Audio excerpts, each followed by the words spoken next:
Today's question is, would you review the case of the florist who was fatally shot dead in Dearborn, Michigan?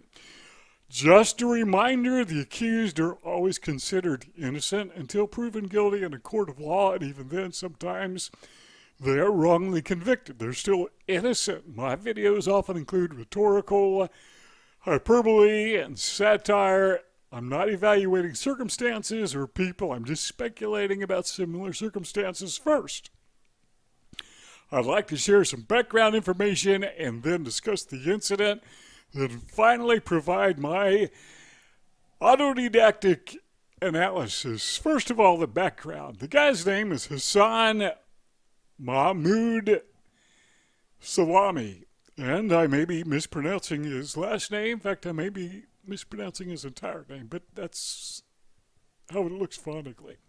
26 years old, he was fatally shot in Detroit, Michigan, September 19th, 2023, and arrested were Lindsay Thurman, 27-year-old, and Quentin Gostin, a 29-year-old, and both were charged with felony murder and first-degree murder.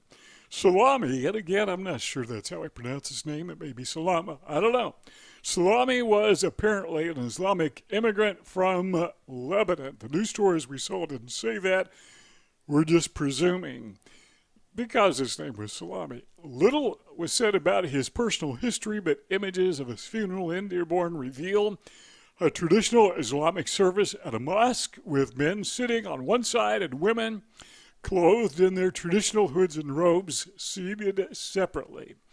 Reports say that he was buried in East Lebanon. So let's conclude that he was Lebanese. The incident, let's move on. Reports say that Salami was having dinner at the Zishiko. My guess again is that, and I'm just guessing that's a Chinese restaurant, with his fiancée and her sister. And upon leaving the restaurant, he was approached by one or two black males reported to be Thurman and Gostin, or Thurman or Gostin. Their motive was robbery. And the incident ended with Salami being fatally shot. Here's what TCD News reported. At 9:28 p.m., the man and his fiancée were about to get into their black Mercedes-Benz G-Wagon. This guy is 26 years old. Apparently he's successful. When an armed suspect approached them and demanded their personal belongings, the suspect then fired several shots, hitting the man in the chest. The victim was taken to a nearby hospital. Again, I'm reading where he was pronounced dead. End of quote. The report said the perp intended to take his Rolex watch. This must have been a guy of means. Had that Mercedes, had a Rolex watch. Now here is my analysis. According to Data Access and Dissemination Systems, DADS, Dearborn's demographic profile is 41.7% Arab. These were categorized by the IRS as being white in the past. About 89% of Dearborn is white and only 4% is black. And of the white population, about half of those are of Arab or Middle Eastern descent, Lebanese. The area was at one time dominated by the Algonquin Indians, and then they were displaced by Europeans, who are now being displaced by Middle Easterners or Arabs or Lebanese. Dearborn has a crime rate index of 23. Now, what does that mean? Well, that means that it's more dangerous than 77% of the United States, or we could say it's in the top quarter of dangerous places to live. So, this is my speculation, that these alleged perps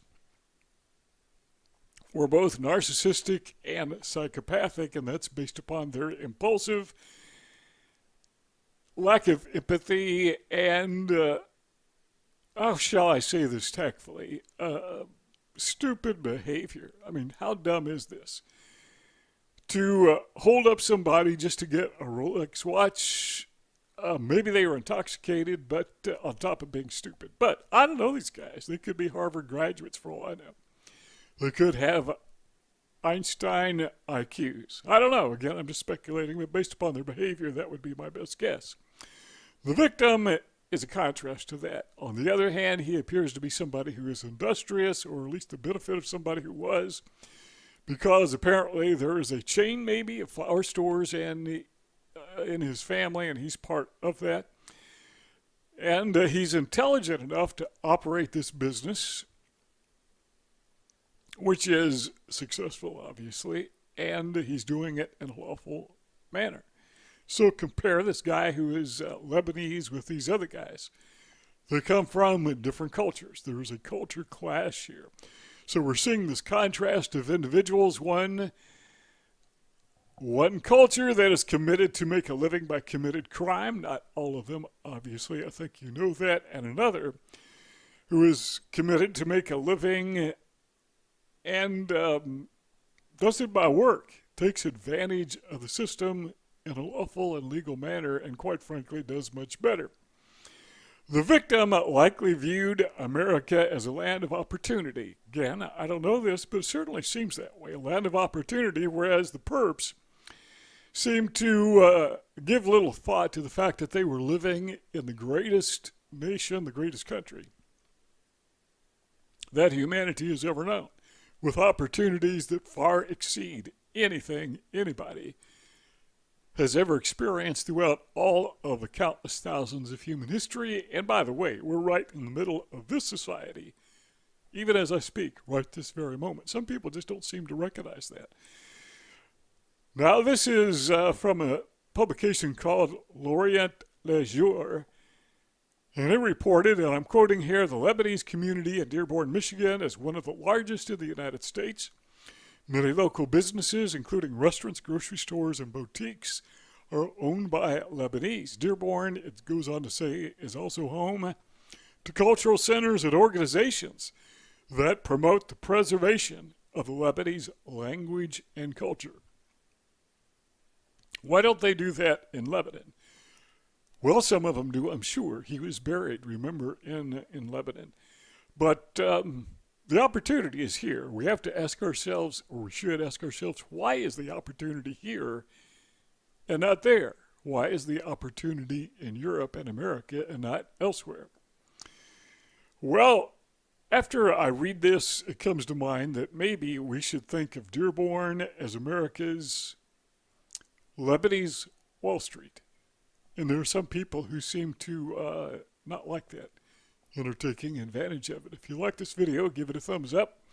Thanks for taking time to be with us, and don't forget to share it on social media. Haven't subscribed yet? Now's your opportunity to do that.